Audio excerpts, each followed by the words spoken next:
Hey Summoners, Shakarez here, and with the season ending in just a week, I wanted to bring some final tips that can help you get those extra wins and climb just a bit more while you still can.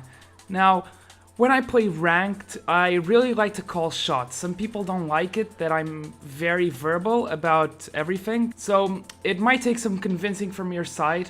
But if you manage to have your team follow your calls, and if they're correct calls, you can really lead them to victory. As an example, I'm pulling 2 of my games in Diamond Elo. In the first game I have a Nautilus in the jungle and Shyvana top lane. Now the first thing I do when I leave base is immediately head to their red. In higher elo, both junglers usually start at their bottom side buffs because the AD carry and support can help with a faster clear, and the top laner's role is usually to cover the other buff. But I've noticed that most of them do not do this, even in Diamond. So I tell Shyvana in chat to go to the enemy red buff with me. We can 2-man it, and with good aggro exchanging, we can get the buff, the XP, and still be quite healthy.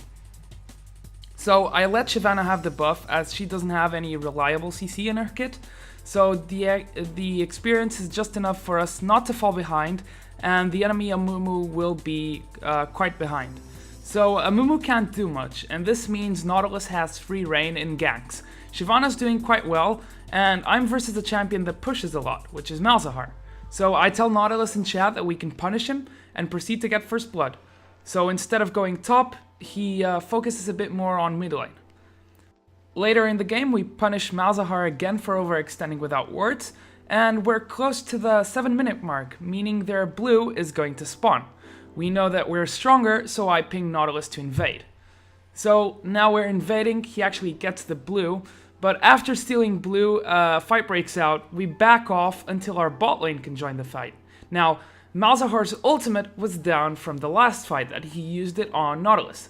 So I use mine to make sure Nautilus survives, and Vayne ends up doing pretty well.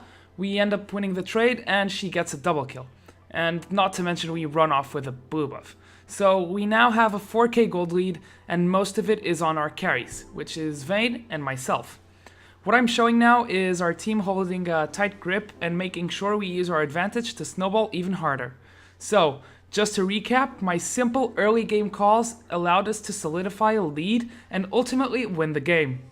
Shyvana held her own against Aatrox because of the XP advantage, Amumu was so behind he couldn't exert as much pressure as Nautilus, and Malzahar was denied hard, so he couldn't be impactful.